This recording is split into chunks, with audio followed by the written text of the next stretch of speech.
안녕하십니까 여러분. 암호화폐 소식을 전달해드리는 크립토 마토, 오늘 날짜 3월 4일입니다. 암호화폐 관련된 소식들 전달하도록 하겠습니다. 지난주에 나왔던 소식이었죠. 미국 내에서 이제 꽤 큰 규모를 자랑하고 있는 식품 및 의약 업체라고 볼 수가 있는 크로거가 더 이상 자신들의 가게에서 비자 신용카드를 받지 않겠다라고 밝힌 것인데요. 크로거 CFO는 이렇게 이야기를 했습니다. 비자는 시장 점유율을 남용해왔고 오랜 시간 동안 소매업체에게 과도한 수수료를 매겨왔다. 이러한 불만들이 쌓이고 쌓여서 크로거는 그러한 결단을 내리게 된 것인데요. 자, 여기에서 등장하는 인물이 있습니다. 정말 활동적으로 일을 하고 있는 폼플리아노, 모건 크릭의 공동 창업자죠. 이 친구가 이 소식을 듣자마자 트위터를 통해서 이런 이야기를 합니다. 크로거가 25개 매장에서 비자 사용을 중단한 이유는 비싼 수수료 때문이다. 그러므로 누군가 크로거 내부 팀을 알면 모건 크릭이 라이트닝 네트워크를 활용하도록 제안할 것이다. 자, 이 트윗을 보게 되면은 정말 기꺼이 모건 크릭 쪽에서 크로거 본사로 비행기 타고 날아가서 이야기를 할 그 회의를 가질 의향이 있다라고 이야기를 하고 있습니다. 자, 이 트윗을 보고 닉이라는 이름의 유저는 크로거 디지털 상품의 매니저라고 자신을 소개하며 담당자를 소개해주겠다는 트윗을 남긴 상태입니다. 그래서 이제 메시지를 주라. 그래서 서로 이렇게 연락처를 주고받은 상태입니다. 자, 한편 스마스 푸드 앤 드럭은 7개 주에서 134개의 매장을 갖고 있는 슈퍼마켓 체인으로 크로거가 가진 체인 중에 두 번째로 규모가 크다. 그리고 크로거는 이미 작년 8월에 자사의 또 다른 슈퍼마켓 체인인 푸드 코퍼레이션에서도 비자 카드를 받지 않겠다고 이제 선언을 한 바가 있습니다. 자, 그래서 이 미팅 어떻게 됐을까요? 제가 또 후기를 여러분들을 위해서 가지고 와 봤습니다. 바로 폼플리아노의 직접적인 트윗인데요. 이 모건 크릭 팀은 크로거 본사의 디지털 팀과 통화를 했었다라고 하는데요. 여기에 대해서 폼플리아노는 디지털 팀이 굉장히 진취적인 생각을 가지고 있다. 지금 이야기가 잘 진행되고 있는 것 같은데 업데이트가 되면은 당신들에게 알려주겠다라고 이렇게 트윗을 남겼습니다. 그래서 일단 행동파죠. 바로 전화를 해서 이제 이야기를 하는 그런 모습을 볼 수가 있습니다. 정말 일을 열심히 하고 있는 폼플리아노. 어쩌면 아직은 조금 힘들 수도 있는데 이 폼플리아노의 열심히 일하는 이런 과정들이 열매를 맺을 수 있기를 한번 기대를 해보도록 하겠습니다. 제 다음은 골드만삭스가 투자한 서클 2억 5천만 달러 추가 펀드 유치 나선다라는 기사가 나왔습니다. 제레미 알레어 서클 공동 창업자는 더인포메이션.com과 인터뷰에서 2017년과 2018년 암호화폐 가격 하락에 회사의 수익률이 감소했다는 이야기는 사실이 아니며 오히려 이 기간에 수익률은 증가했다라고 말한 적이 있고요. 지난 1월 코인텔레그래프는 서클의 장외거래 데스크가 한 해 240억 달러나 되는 기록적인 거래량을 기록했다고 보도를 하기도 했습니다. 이거는 이제 이 사람들 블로그에 나왔던 사항입니다. 장외거래가 엄청났다라는 거 이제 서클의 블로그에 직접적으로 그들이 게시를 한 바가 있고요. 자, 그런데 여기에서 이제 한 가지 구린 점이 있죠. 바로 익명의 소식통. 저 익명의 소식통은 이제 믿을 수가 없습니다. 찌라시라고 볼 수가 있겠는데 그 반면에 코인리스에서 이 사실을 접한 후에 서클과 이렇게 전화 통화를 했는데 서클 측에서는 대답을 거절했다라고 합니다.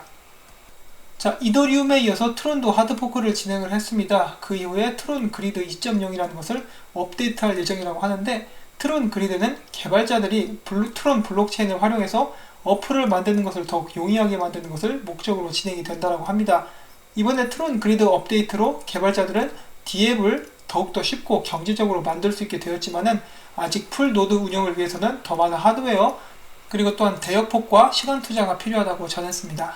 자, 이렇게 메이저 암호화폐 회사들이 자신들의 블록체인 시스템을 계속해서 발전시켜 나가는 것은 정말 좋은 현상이라고 볼 수가 있겠습니다. 자, 그리고 최근에 베이직 어텐션 토큰 그리고 레이븐 코인 이 두 개가 많이 상승을 보여주고 있다라고 하는데 BAT 같은 경우는 삼성의 갤럭시 S10에 탑재됐다고 이렇게 밝혀짐으로 해서 큰 상승이 왔다라고 전달이 되고 있습니다. 자, 다음은 미국 정부 법률 변호사인 제이크 체르빈스키의 말을 한번 들어보도록 하겠습니다. 스테이블 코인이 증권 혹은 스왑 상품으로 분류가 된다라고 한다면은 암호화폐 시장은 큰 타격을 입을 것이다. 최근 수개월 동안 암호화폐 시장이 침체기를 겪으면서 서클, 팍소스, 제미니 및 JP모건과 같은 전통은행이 JPM 코인 등 자신들의 스테이블 코인을 발행하며 스테이블 코인 시장의 기관 유입이 늘어나고 있다. 그런데 이 같은 현상은 미국 증권거래위원회와 미국 선물거래위원회가 해당 산업에 더 엄격한 규제 및 심사를 적용하게 만들 것이다 라고 진단을 했고요. 또한 스테이블 코인의 환매 방식을 고려할 때 SEC는 이를 약속 어음으로 간주할 가능성이 크며 약속 어음은 증권으로 분류된 사례가 있다. 또한 CFTC는 이를 스왑 거래로 간주할 가능성이 크다며 스테이블 코인이 증권 혹은 스왑 거래로 분류되게 되면은 암호화폐 산업이 상당 부분 흔들릴 수 있다라고 덧붙였습니다. 이렇게 되면 시장에 상당히 안 좋은 영향을 가져올 수가 있겠죠. 이 SEC 같은 경우는 빨리 ETF나 찍어내고 CFTC는 벡트나 빨리 열어 제꼈으면 좋겠는데 도움은 주지 않고 피해를 줄 수 있는 가능성도 있다라고 볼 수가 있겠습니다. 이렇게 해서 암호화폐 시장은 아직도 SEC와 CFTC 양쪽 간의 눈치를 보고 있는 그런 상황입니다. 그리고 이런 부분을 없애기 위해서 지금 현재 미국 정치인들이 토큰 분류법을 소개하기 위해서 이렇게 열심히 노력을 하고 있는데 바로 SEC는 제끼고 CFTC가 암호화폐 쪽을 관리하게 된다라는 그런 내용이 추가되는 법안입니다. 이 법안을 열심히 밀고 있는 하원 의원 중에 한 명이 여기 보시는 이 워렌 데이비슨입니다. 자, 그리고 작년에 베리 실버트의 디지털 커런시 그룹이 컨센서스라는 암호화폐 관련 컨퍼런스를 이렇게 주최를 한 적이 있습니다. 그때 글렌 허칭스가 SEC의 수장이었던 제이 클레이튼과 이렇게 대담을 나눴었던 그런 장면을 기억을 하신 분들이 계실 텐데요. 이번에는 바로 이 워렌 데이비슨이 암호화폐 컨퍼런스에 참석을 하게 됩니다. 바로 이 컨센서스 2019 여기에 워렌 데이비슨이 초청을 받았는데 과연 어떤 이야기들이 오고 가게 될지 이제 주목해서 지켜보도록 하겠습니다. 이렇게 정치인들이 계속해서 적극적으로 나서줘서 암호화폐 시장이 성장하는 그런 기반을 좀 만들어줬으면 좋겠습니다. 자, 다음은 블록체인 분석 업체인 롱해시의 의견인데요. XRP, XLM, EOS는 진정한 암호화폐가 아니다. 그 이유는 이들은 익명성이 부족하거나 너무 중앙 집중화 되어 있다는 것인데 여기서 그치지 않고 롱해시는 USDT 등 스테이블 코인 역시 달러, 금 등 실제 자산을 보유하는 신뢰가 있는 기관이 필요하다는 점에서 XRP, XLM, EOS와 유사한 문제가 있다고 덧붙였습니다. 사실 비트코인이나 이더리움도 익명성은 그렇게 크지 않습니다. 그러한 코인들 역시 전부 다 추적이 가능하고 정말 완벽한 익명성을 원한다면 모네로라든지 지캐시 같은 코인들을 이렇게 예로 들어야 되겠죠. 자, 아무튼 많은 업체들 그리고 소위 말하는 많은 전문가들이 각기 다른 기준을 가지고 이야기를 하고 있는데 이런 것 역시 하나의 의견일 뿐이라고 볼 수가 있겠습니다. 스페인에는 유명한 호텔이 있습니다. 그 호텔의 이름은 캐주얼 호텔레스라는 곳인데요. 여기에서 일부 지점에서 비트코인 결제를 지원한다는 소식이 나왔습니다. 자, 그 다음에 또 사람을 은근히 불안하게 만드는 설레발이 계속되고 있습니다. 이 암호화폐 분석가 중에 스카페이스라는 사람이 있습니다. 이 스카페이스는 한국에서는 영화 대부 그 제목으로 알려져 있죠. 자, 아무튼 이 사람이 트위터를 통해서 역사는 되풀이되기 때문에 비트코인의 다음 강세장은 필연적이다 라고 주장을 했습니다. 그는 비트코인이 항상 70% 이상 폭락할 때마다 그 후에 5.1배에서 16.89배까지 상승 반등이 있어 왔다면서 그와 같은 일이 다시 일어난다면은 다음 가격은 비트코인의 가격은 10만 2천 달러에서 33만 6천 달러라고 이렇게 이야기를 했습니다. 또한 이 같은 주장을 뒷받침하는 것은 거래량인데 마틴 그린스펀 이토로 애널리스트는 블룸버그와의 인터뷰에서 비트코인 거래량이 증가세라는 점과 1년 이상 비트코인을 보유하고 있는 사람이 많다는 점이 긍정적이라면서 아직 약세장에 머물고 있긴 하지만은 시장 자체는 밝은 면이 많다라고 이야기를 했습니다. 이렇게 설레발을 칠 때마다 계속해서 하락을 겪어왔었던 비트코인이기 때문에 약간 불안하긴 한데 최근에는 비트코인에 관련된 대량 이동들이 나왔습니다. 총 39,207개가 이동을 한 것인데요. 언뜻 보기에는 이제 굉장히 불안하지만 조금 더 자세히 들여다보면은 그렇게 나쁜 소식은 아니라는 것을 볼 수가 있습니다. 예를 들어서 17,000개의 비트코인이 지갑에서 지갑으로 이동을 했고 841개 같은 경우는 비트파이넥스에서 지갑으로 이동을 했고 14,147개 역시 비트파이넥스에서 지갑으로 다른 암호화폐들도 이제 거래소에서 지갑으로 혹은 지갑에서 지갑으로 이동한 것을 볼 수가 있는데 자, 이것은 팔지는 않겠다는 것을 의미하는 것이겠죠. 팔려고 마음먹었으면 거래소로 움직여서 냅다 던졌을 텐데 이 지갑으로 옮겨서 보관을 하고 있다. 사실 이런 부분은 오히려 좋은 소식이라고 볼 수가 있겠죠. 자, 그리고 페이스북 코인에 대해서 계속 말이 많은데 아직 공식으로 발표가 된 것도 아닌데 많은 사람들이 이것을 이미 이제 기정화된 사실로 받아들이고 있는 것 같습니다. 자, 여기에 더불어서 이오스의 공동 창립자가 이렇게 이야기를 했습니다. 페이스북은 고객들의 사용자들의 개인정보를 모으는 것을 정말 좋아하는 사람들인데 그리고 또한 그렇게 해온 회사인데 페이스북에서 코인이 나온다면은 이는 이제 스파이 코인이 될 것이다. 한마디로 페이스북 코인을 어떻게 사용하는지 그 모든 데이터를 사용자들의 데이터를 그들이 수집하게 될 것이다 라고 이렇게 이야기를 한 것입니다.